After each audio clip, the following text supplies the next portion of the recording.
Celine POV. Kanina pa ako nakatulala sa labas ng kwarto ng Kuya Draco. Hindi ko alam kung bakit ako kinakabahan. Ramdam kong lakas ng kabog ng dibdib ko. Simula yata nang malaman ko kung ano ang ibig sabihin ng relasyon, para ako naduwag sa hindi malamang dahilan.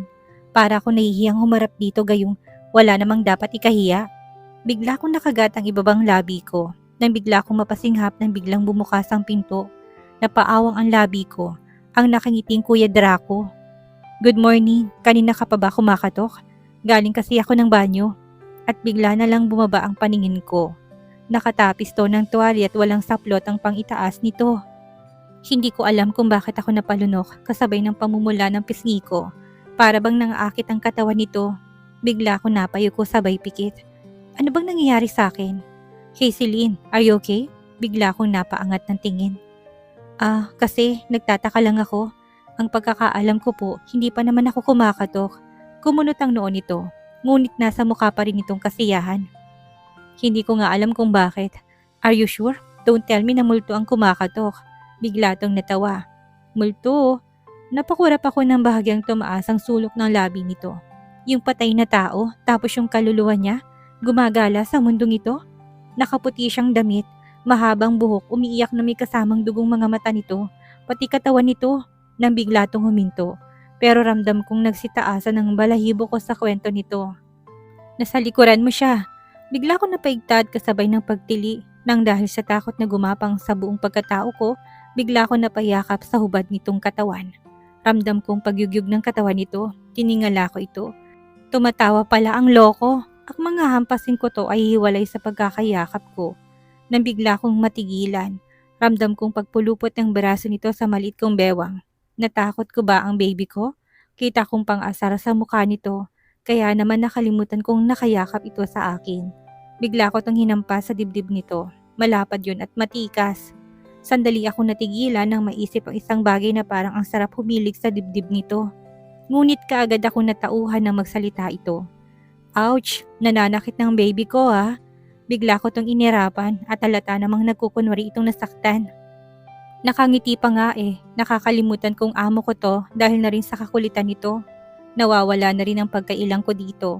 Pakiramdam ko tuloy para bang ang lapit-lapit namin sa isa't isa. Hindi ko kasi maramdaman dito na isa lamang akong katulong sa mansyon nila. Hanggang sa maramdaman ko na inalis na itong pagkakapulupot sa bewang ko. Para nga may panghihinayang ako naramdaman. Lihim ako nagpakawala ng buntong hininga. Mukhang hindi na normal ang mga iniisip ko. Tumalikod ito. Pasok ka baby, nakagat kong ibabang labi para kong kinikiliti sa tuwing naririnig kong tinatawag nito sa akin. Isinara ko naman ang pinto ng kwarto nito. Ilang beses yata ako napalunok habang pinagmamasdan itong nakatapis lamang ng tuwalya. Kanina lang kung hindi ako nakakamali, may naramdaman ako matulis at matigas na bagay sa ibaba nito. Kita ko ngang bumubukol yon sa tuwalya nito. Bigla ako napayuko dahil sa pang-iinit ng buong mukha ko. So, hindi mo natatandaan na kumatok ka kanina? Napatingin naman ako dito. Nakangiti pa rin ito habang nagpupunas ng buhok. Nakabalandra pa rin ang katawan nito sa harapan ko. Hindi ko nga alam kung sinasadya nito yun Kitang-kita kong muscles na gumagalaw sa braso niya. Bigla akong napailing sa tanong nito. Sino bang iniisip ng baby ko kanina at nakatulala? Don't tell me, in love ng baby Celine ko. Kita kong namimilyong ngiti sa labi nito. Ako ba ang iniisip mo? Mas lalo ko yatang naramdaman ang pag-iinit ng mukha ko. Kulang na lang tumakbo ko palabas ng kwarto nito. Pero ba ako nung isipin nito? Hindi maaari. Bakit naman po kita iisipin? Sabay iwas ang tingin dito. At saka anong in love po yung sinasabi niyo? Hindi ko nga alam yun Lumakad ako sa sofa at nagkunwaring inayos ang ilang pilos na naroon. Ayoko maramdaman itong kinakabahan ako. Para akong hindi makahinga ng maayos dahil sa lakas ng kabog ng dibdib ko. Para akong hindi mapalagay habang kaharap ang Kuya Draco. Dati naman hindi ako ganito. Simula lang na malaman kong tungkol sa pag-ibig, nagkaganito na ako. Hindi ko kasi may tatangging tumutugma ng lahat ng sinabi nila Ate Lester sa akin. Pero pilit kong itinatanggi, hindi ako maaaring magkaroon ng pagkagusto sa boss ko. Pero paano kung gusto ka rin niya?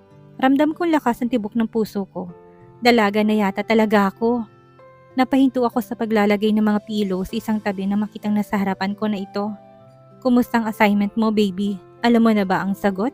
Nakangiting tanong nito, mabilis akong umiling. Hindi pa nga sasabihin ko na lang sa'yo kapag nalaman ko na. Bigla ko tong tinalikuran at naghanap ng gagawin. Nakagat ko ang ibabang labi ko. Relax, pipingwi ka ko sa sarili. Gusto mo bang malaman ko anong ibig sabihin ng in love? Bigla ko napaigtad at nasa likuran ko na kaagad ito. Binilong nito sa tenga ko kaya naman nagulat ako. Ngunit ramdam kong kiliting gumapang sa katawan ko. Dahil sa hininga nitong tumama sa gilid ng tenga ko. Tinatagan ko ang loob na muling humarap dito. Kuya Draco, magbihis ka na muna kaya? Nang bigla na naman itong tumawa ng malakas. Ano nakakatawa? Why? What's wrong? Don't tell me nahihiya ka na ngayon. Uy, dalaga na bang babysilin ko? Biglang panunukso nito, ramdam ko na naman tuloy ang pamumula ng mukha ko. Nahihiya po talaga kasi ako, hindi po ako sanay na nakakakita ng hubad na katawan. Katuwiran ko. Tumango-tango naman ito, lihim naman ako nakahinga ng maluwag. Ngayon ka lang ba nakakita ng ganito? Naguguluhan naman akong tumitig sa nangniningning nitong mga mata, lalo tuloy ito nagiging gwapo. Nakakita ng magandang pangangatawan?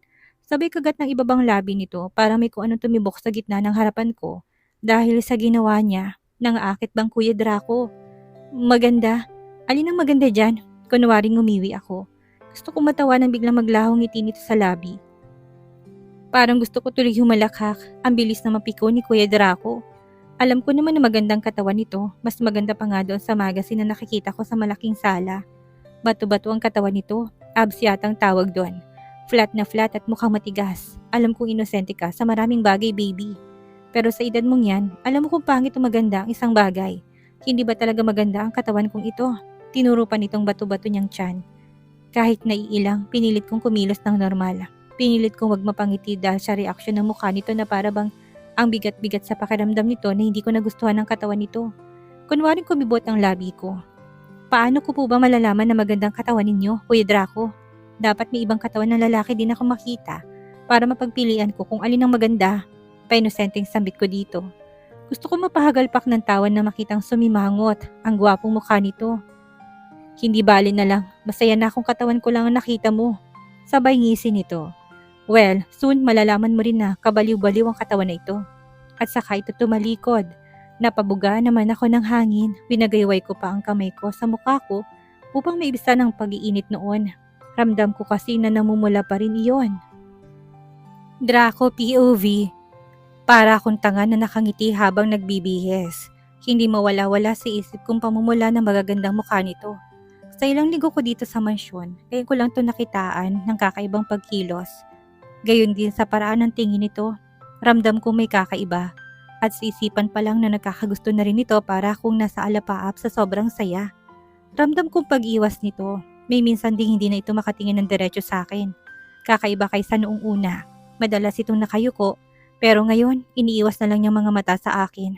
Para itong may tinatago na hindi ko dapat makita sa mga mata nito. Hindi kaya alam na nitong ibig sabihin ng relasyon.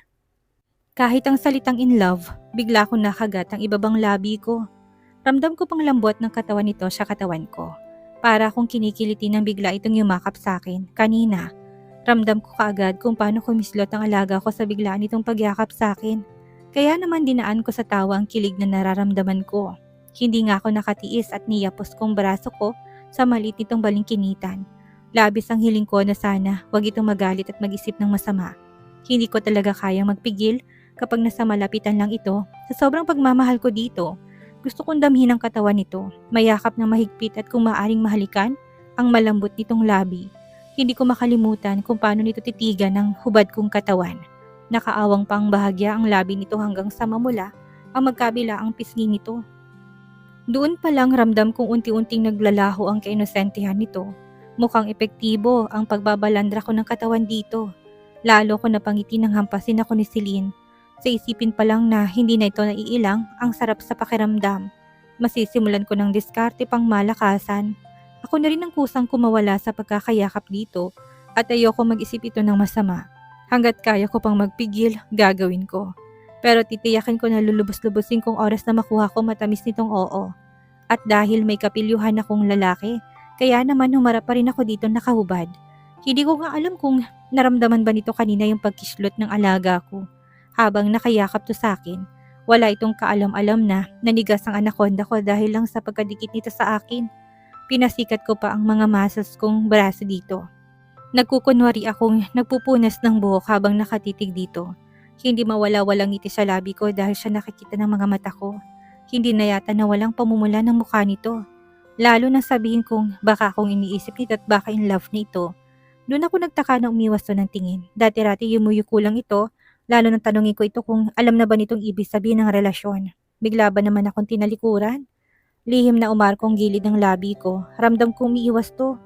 Gusto kong matawa sa isiping hindi to komportable dahil sa itsura ko. Wala pa kasi akong balak na magbihis at gusto kong ipagmalaki ang pangangatawan ko dito. Baka sakaling makatulong upang tamaan to sa akin. Bigla ko tong natitigan habang nakatalikod sa akin. Hanggang sa mapalunok ako, hindi ko natiis na maging mapang-akit. Lumapit ako dito at binulungan sa gilid ng tenga nito. Alam kong nakikiliti ang babae kapag ganun ang ginagawa ng isang lalaki at hiling ko nga na siya na tumalab dito. Tinanong ko lang naman kung gusto niyang malaman ang ibig sabihin ng in love. Ngunit hindi ko inasahan ang sasabihin nito. Utusan ba naman ako na magbihis na muna? Hindi ko napigilang magpakawala ng malakas sa tawa. Sinasabi na nga bang tatamaan ito dahil sa nakabalandra kong pangangatawan. Inasar ko pa ito kung anong problema sa itsura ko. Tinukso ko pa nga ito na marunong na itong mahiya at dalaga na to. Pero ako yatang tinabla ng matinding kilig ng sabihin nito na hindi ito sanay na nakakakita ng hubad na katawan. Ang sarap sa pakiramdam na ako pala ang nag-iisang lalaki na nakitaan ito ng hubad na katawan. Kaya naman tinanong ko ito kung ngayon lang ito nakakita ng magandang pangangatawan. Ewan ko ba kung bakit gustong gusto kong makarinig ng matatamis na salita mula dito. Ngunit naglaho yatang kasiyahan ko nang sabihin nito kung alin daw ang maganda sa katawan ko. Nasaktan ako syempre. Ang dami yatang naglalaway sa mala Adonis kong pangangatawan. Tapos hindi man lang yung nakita ng dalaga. Lalo akong nasaktan sa isiping kaya yata ito umiiwas sa akin at hindi nito gustong nakabalandra kong pangangatawan. Ang sakit sa ego at dahil hindi ko matanggap na ganun-ganun na lang kaya naman inulit ko pa ang tanong. Alam kong sa edad nito, alam na nitong maganda at pangit at hindi ko yata matatanggap kung sasabihin nitong pangit ang katawan ko. Alaga yata ako sa exercise. Kabado pa ako habang hinihintay ang sagot nito. Tinuro ko pang bato-bato kong tiyan at baka hindi lang ito napansin. Ngunit nakaramdam lang ako ng selos at inis na sabihin nito na kailangan nitong makakita pa ng ibang katawan ng lalaki para malaman nito kung alin ang mas maganda. Yun naman ang hindi ko gagawin. Mas mabuti ng katawan ko lang ang nakikita nito kahit pa na hindi nito alam kung maganda ba yun o hindi. Masakit man sa ego na hindi ito mahanga sa katawan ko, pero sisiguraduhin kong oras na mamulat to sa kamunduhan. Kababaliwan niya rin ang katawan kong ito. Bigla akong napakurap na makita kong flat tummy nito na tumingkaya dito upang ibalik ang frame na pinunasan nito. Nagpakawala ako ng mabigat na buntong hininga sabay lunok. Ilang beses na ba nitong pinapasakit ang puson ko. Gabi-gabi ko na yatang nasasakal ang alaga ko sa kaka-imagine dito. Tumikhim ako. Bigla naman tong napatingin sa akin. Sinabi ko na sa'yo na wag mo nang susubukang umapak sa upuan na yan. At baka mahulog ka lang. Akmang magsasalita to na may maisip akong kapilyuhan. Parang ako, nahulog na sa'yo. Kinikilig akong nakangiti dito, ngunit kunod noon lang sinagot ni Celine sa akin. Ano pa nga bang aasahan ko? Inosenteng kausap ko. Tulungan na nga kita at saka dinukwang ang frame upang mapunasan ito. Umupo naman to malapit sa akin. May gusto akong ikwento sa'yo, baby. Panimula ko, tumingala ito sa akin. Ano yon? At dahil naibaba ko ng lahat ng frame kaya naman umupo ako malapit dito. May nagustuhan akong babae. Pansin ko natigilan to sa pagpupuna sa takmang magpapatuloy nang bigla itong tumayo. Kumunot ang noo ko nang bigla itong humawak sa tiyan nito sabay ngiwi. Sorry kuya, mamaya ka na lang magkwento, minamalas ka, natatay ako eh. At saka to nagmamadaling umalis, bigla naman ako napakamot sa ulo habang napapangiti. May pagkabata pa nga, napapailing na wika ko sa isipan. Gusto ko sanang maparinig dito, magpahangin ba? Baka sakaling mapagtanto nito na siyang tinutukoy ko sa kwento ko. Hindi man lang nakiayon ng tiyan nito. Minamalas nga naman. Patungo na sana ako sa library nang biglang tumunog ang phone na malapit sa kama ko. Yes, patamad at kutuntuon ko ng sagot ko. Kuya, bahagya ako na ilay yung telepono. What the, Durin? Why are you shouting? Kuminsan nairita ako sa kapatid kong ito. Mas asal bata pa kuminsan sa babysilin ko. Rinig kong hagikik nito sa kabilang linya. May bisita ka kuya, baba ka dali. At saka nito pinatay ang linya. Wala yata akong natatandaan na may bisita ako.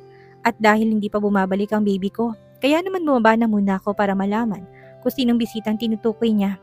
At ganun na lang ang pagsalubong ng kilay ko. Napahinto rin ako sa kalagitnaan ng malawak at malaking hagdan. Isang sophisticated na babae ang masayang nakikipagkwentuhan sa dalawang kambal. Nandun din ang mommy ko. Huwag mo na sabihin ito na si... Nang biglang mapalingon ng tatlo sa akin, kitang-kita kong pagliwanag ng mukha ng best friend ni Doreen. Si Lynn's POV.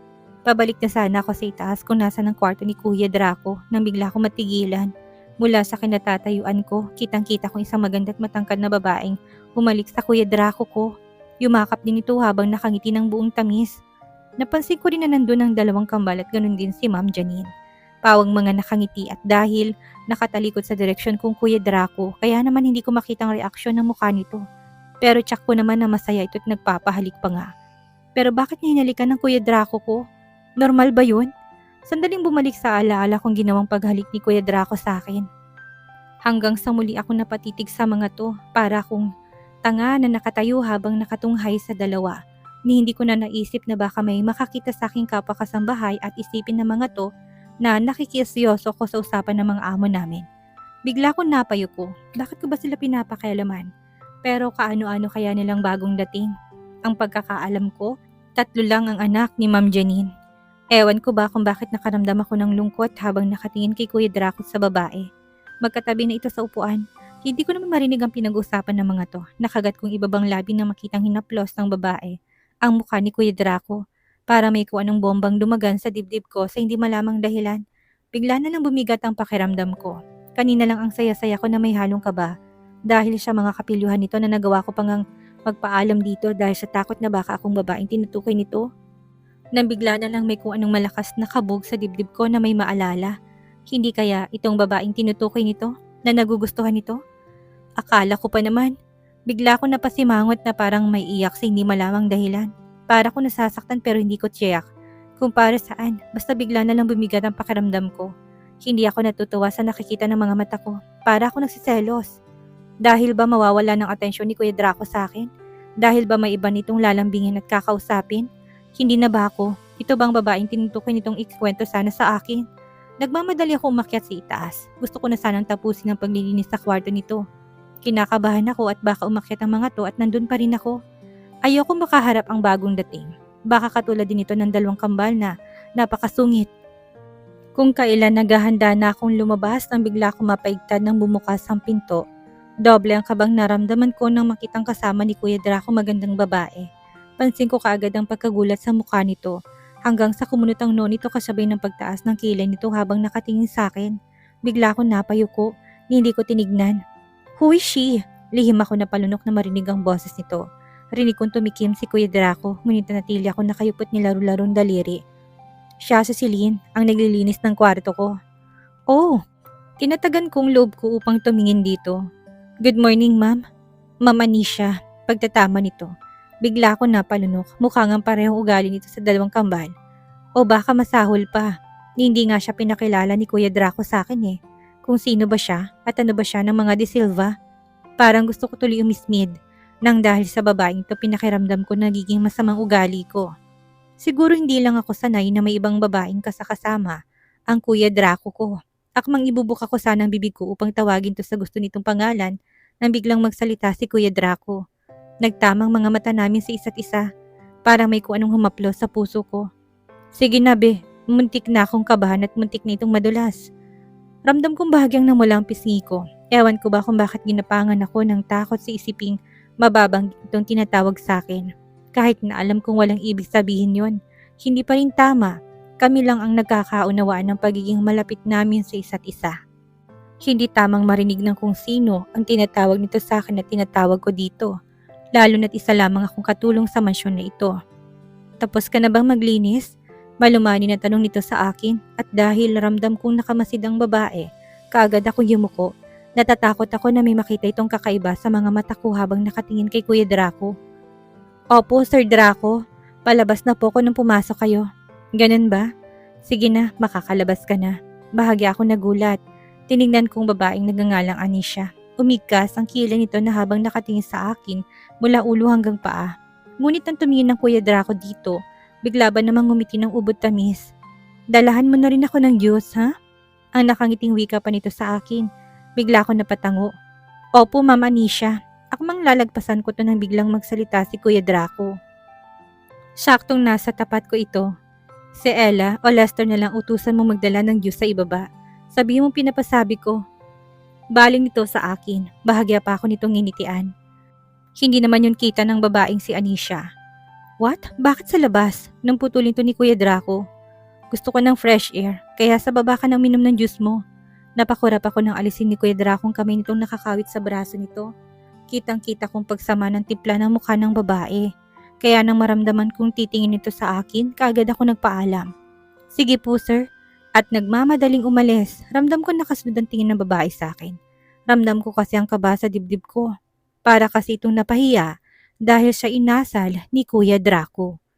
At dito na po nagtatapos ang kabanata ng ating kwento at sanay muli niyo po akong samahan sa mga susunod pang kabanata.